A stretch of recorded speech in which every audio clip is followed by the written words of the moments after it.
নমস্কাৰ, মই সপোন বৰাই আপোনালোকক সকলোকে স্বাগতম জনাইছোঁ আৰু ভোগালী বিহুৰ আন্তৰিক শুভকামনা জ্ঞাপন কৰিছোঁ। আজি ভোগালী বিহুৰ উৰুকা। সন্মুখত ভোগালী বিহু আৰু তাৰ সমান্তৰালভাৱে উৰুকাৰ বজাৰসমূহ পুৱাৰে পৰা ব্যস্ত হৈ পৰিছে। সমগ্ৰ অসমতে ভোগালীক আদৰাৰ প্ৰস্তুতি চলিছে, ব্যতিক্ৰম নহয় যোৰহাটো।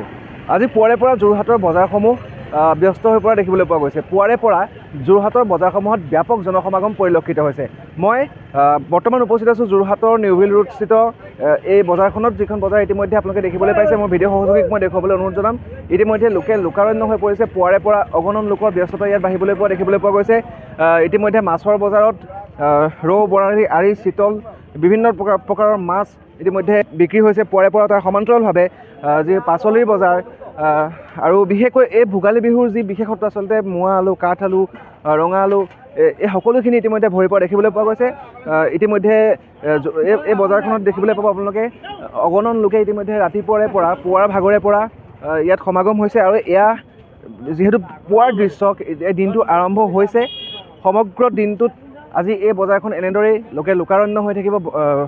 ইতিমধ্যে আমি দেখিবলৈ পাইছোঁ পুৱাৰ ভাগৰে পৰা এই বজাৰখনত অগণন লোকৰ সমাগম হৈছে। মই মোৰ ভিডিঅ' সহযোগীক সামগ্ৰিক দৃশ্য দেখুৱাবলৈ অনুৰোধ জনাম। বাহু মাছ এটা লৈছিলোঁ। আজি লোকেল আৰু চালানী দুটা মাছ ওলাইছে। ওলাইছে বহুত ধুনীয়া মাছ ওলাইছে হয়। দাম কেনেকুৱা দেখিছে? দাম বিশেষ হোৱা নাই বাৰু। এতিয়া বৰ্তমান মই চালানীও লৈছোঁ। এইটো 330 টকাকৈ লৈছে। আৰু বাকী বজাৰ কৰা হ'ল? বাকী বজাৰ কৰি আছোঁ, লাহে লাহে আয়োজন কৰি আছোঁ। কিমান 4 কেজি। প্ৰথমে আপোনালোকৰ মাধ্যমৰ যোগেদি সমগ্ৰ অসমবাসী ৰাইজক ভোগৰ উৎসৱ ভোগালীৰ আন্তৰিক শুভেচ্ছা জনালোঁ। প্ৰথম কথা হৈছে কি, পাইকাৰী যিখন বজাৰ ময়ো আহি পেলাই জাষ্ট পাইছোঁহিয়ে। ঠিকে আছে, দাম দৰ যিটো নিৰিখ চৰকাৰী নিৰ্দেশনা আছে তেনেকেই আমি দেখা পাইছোঁ। মাছৰ বজাৰত গৈছিলোঁ, মাছৰ ক্ষেত্ৰতো ঠিক তেনেকুৱাই দেখিছোঁ। বৰ বিশেষ দাম মানে আমি দেখা নাই। যিহেতু পাইকাৰী দামত, যেতিয়া পাইকাৰী বজাৰত মূল্যটো যেতিয়া বাঢ়ে তেতিয়া খুচুৰা তেওঁলোকে অলপ হ'লেও বঢ়াবলৈ বাধ্য হয়। যিহেতু আমিও দৰাইছিলোঁ, চিতলৰ দৰাইছিলোঁ, আজি নাই কমা 1000 পৰা 1200 টকালৈকে পৰ্যন্ত হৈছে।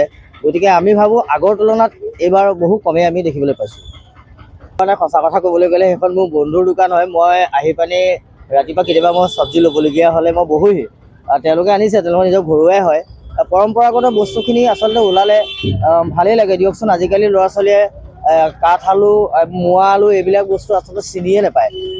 গতিকে কিছুমান মানুহে কিনিব, এইটো মানে সুধিবলগীয়া হয় যে এইটো কি বস্তু। অসমীয়া হিচাপে কিছুমান বস্তু মানে তেনেকৈ কি সুধিবলৈ আমাৰ ওচৰত লাজো লাগে। ধৰক আমাৰো ল'ৰা ছোৱালীক আমি চিনাকি কৰাই দিব লাগিব। প্ৰথম কথাটো হৈছে কি, আজি সকলোৱে জানে অগ্নি দেৱতা কালিৰ পৰা আমাৰ যি মেজি হ'ব, মেজি যি অগ্নি দেৱতা ডাঙৰ হ'ব। গতিকে আমি সমগ্ৰ অসমৰ পৰা আপোনালোকৰ মাধ্যমৰ যোগেদি এটা কথা ক'ব, অসুয়া যি মাহখিনি আছে, যি আপদ বিপদ মানে অসমখনলৈ নাহক, সকলো মানুহ ভোগৰ আনন্দৰ মাজত বিলীন হওক, সকলোৰে ভাল হওক, তাৰেই চিন্তা কামনা কৰি সকলোৰে আমি আন্তৰিক শুভেচ্ছা জনালোঁ।